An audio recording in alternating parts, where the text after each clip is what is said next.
There once was a ship that put to sea, and the name of that ship was the Billy o' Tea. The winds blew hard about it down, blow me bully boys blow. Soon may the wellerman come to bring us sugar and tea and rum. One day when the tongue in it. The Ratvison was released in April 2019 alongside the DLC ship Lermion.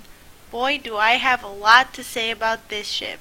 This fourth rate was built in Sweden and participated in the Russian-Swedish wars, where she was eventually captured by the Russian Navy.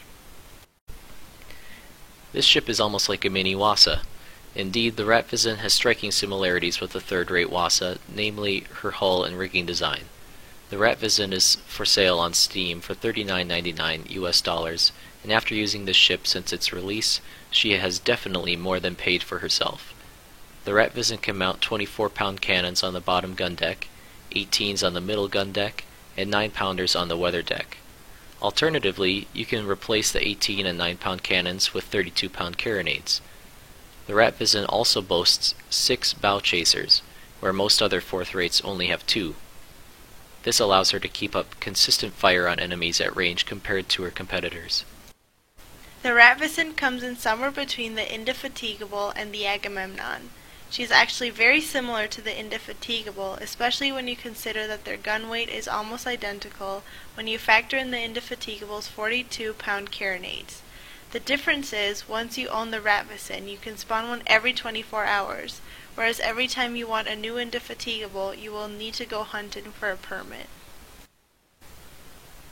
Like the other DLC ships that came before her, the Ratvison can be fitted for multiple uses, either as a fast hunter, a carronade boat, or a trader escort. I say that with a lot of these ships, but really it's important because it shows that you aren't just paying for a ship that can only be used in one type of circumstance.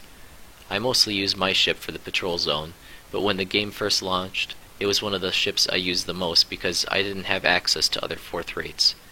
If you're a new player and you're getting to that point where you can start getting into slightly larger ships, this may be a good option for you. One thing I really like about the Ratvison is its handling. She sails better than the Indefatigable or the Agamemnon on almost all points of sail.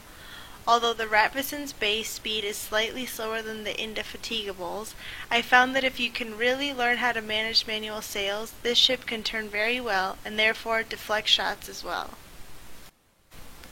Like I said at the beginning of the video, the Ratvison is a great ship. It's one that I spent a lot of time in when the game launched and I was first leveling my account up, and I still use it to this day. It has a variety of uses, and if you stick with the game, you'll find many opportunities to sail her.